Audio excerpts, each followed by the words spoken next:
Hey everyone! This little robot arm just solved an inverse kinematics problem to draw these squares.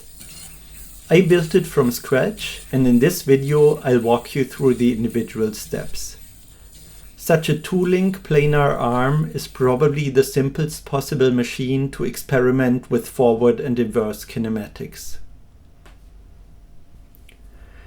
I designed everything in Onshape. There are three main parts: the table base and the two links, which I'll call the upper arm and the forearm, same as your own arm. The table base and the upper arm each have a motor mount. This motor mount was the most satisfying part to design. The trick is to start with a solid block, then subtract the exact 3D model of the servo from it.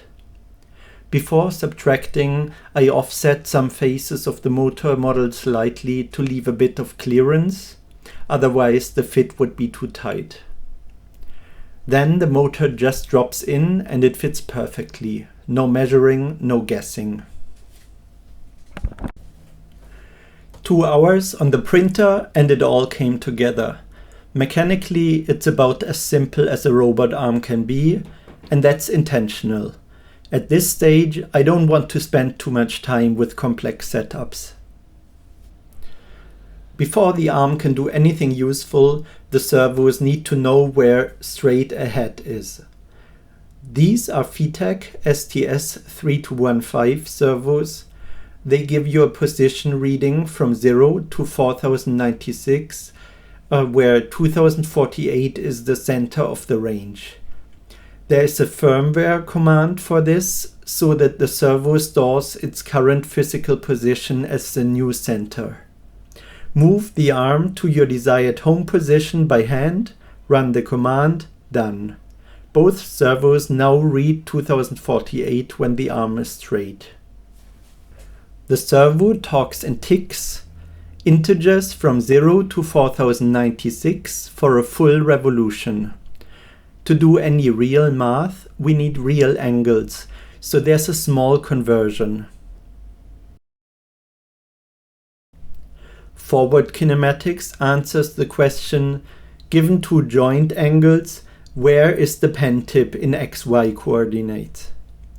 For a two-link arm, the answer comes straight from trigonometry. The pen position is just the sum of two vectors, one for the upper arm, one for the forearm, each rotated by its joint angle. I verified the forward kinematics implementation on paper with a ruler. I set both joints to known angles, measured the pen position by hand, and compared to the formula. They matched to within a couple of millimeters. That's a sanity check before writing a single line of inverse kinematics code. By the way, for more complex kinematic change, there is a more principled approach. You can look up Denavit-Hartenberg parameters. Inverse kinematics is the reverse problem. Given a target position, find the joint angles.